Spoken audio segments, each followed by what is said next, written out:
जय हिंद मित्रांनो, एक्झाम जागर या एज्युकेशन यूट्यूब प्लॅटफॉर्मवर तुम्हा सर्वांचं पुन्हा एकदा स्वागत आहे.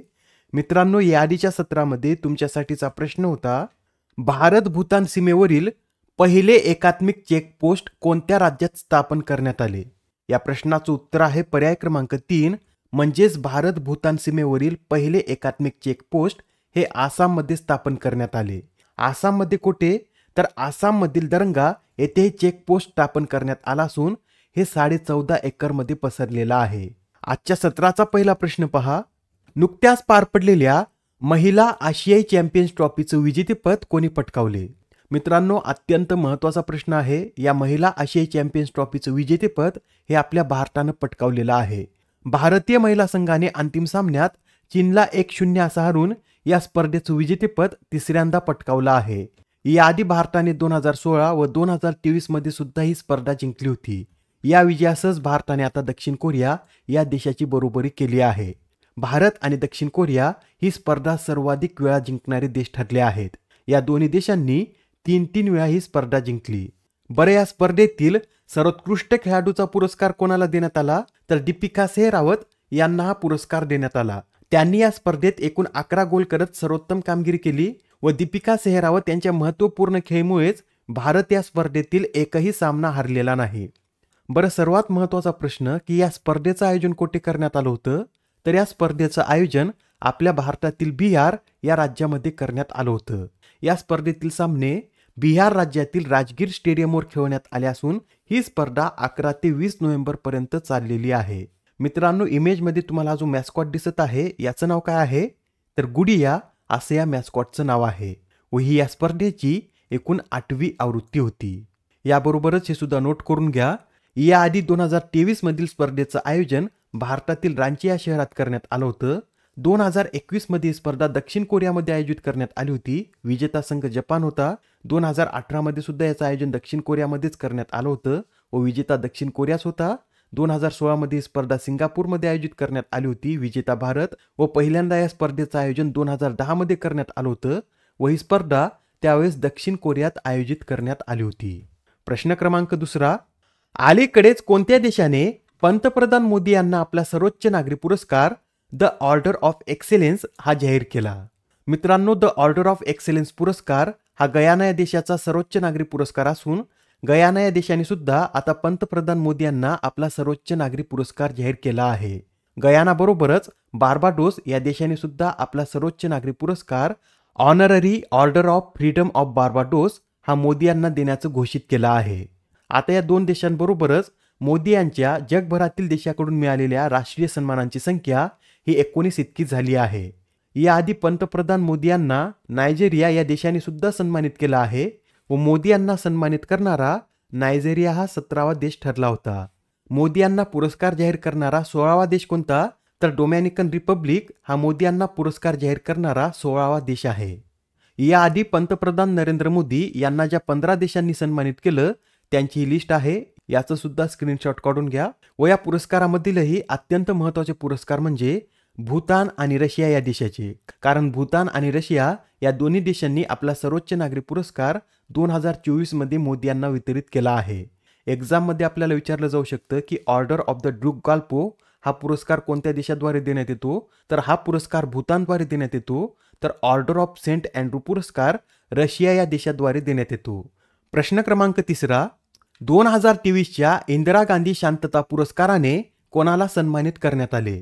तर हा जो 2023चा इंदिरा गांधी शांतता पुरस्कार आहे या पुरस्काराने डॅनियल बेरेनबोईम आणि अली अबू अवाद या दोन्ही व्यक्तींना सन्मानित करण्यात आला आहे. म्हणजे या प्रश्नाचं योग्य उत्तर काय असेल?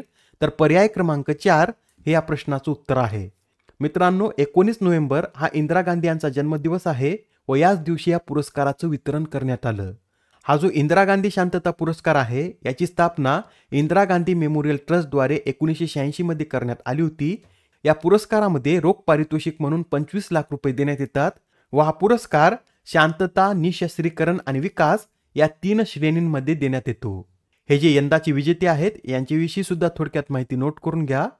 हे जे अली अबू अवाद आहेत हे एक पॅलेस्टिनी शांतता कार्यकर्ते असून गांधीवादी तत्वाद्वारेच आपल्या देशात त्यांनी शांतता प्रस्थापित करण्याचं कार्य केलं व त्यांच्याच प्रयत्नामुळे तगीर नावाची पॅलेस्टिनी अहिंसक चळवळ सुरू झाली.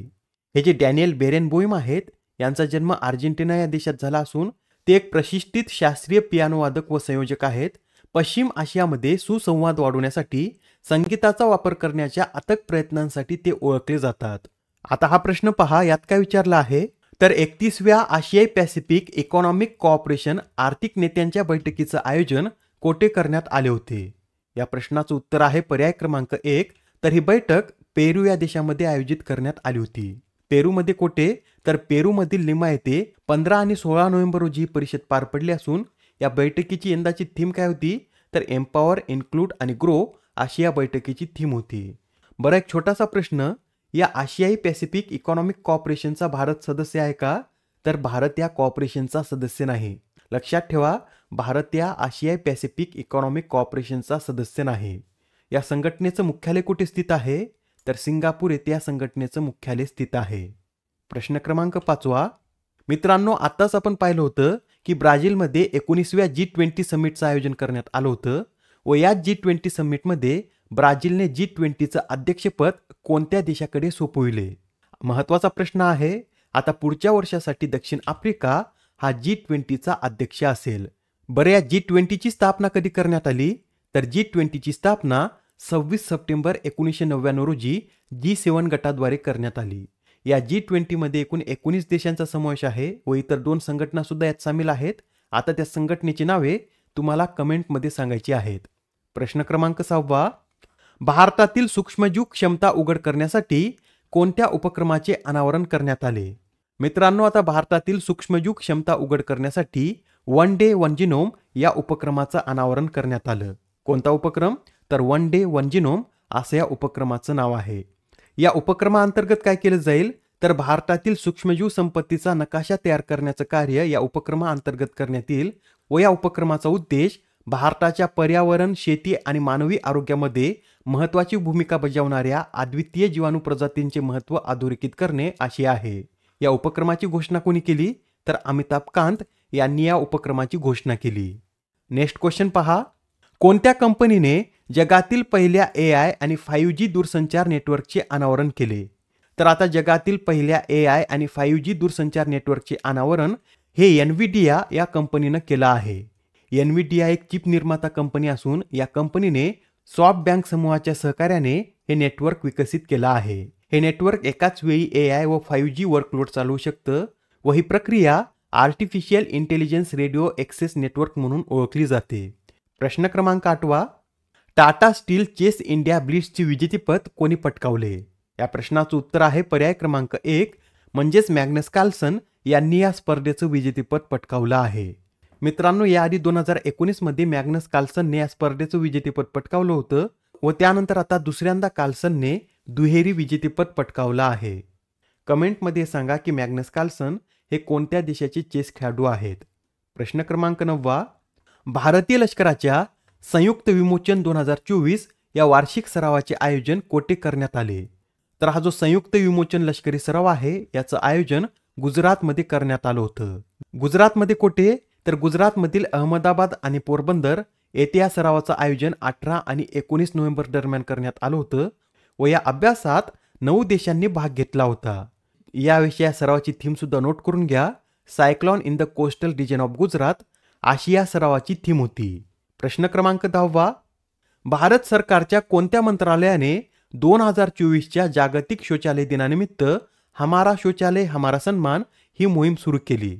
तर ही जी मोहीम आहे ही केंद्रीय जलशक्ती मंत्रालयाद्वारे सुरू करण्यात आली आहे व ही मोहीम किती दिवस चालेल?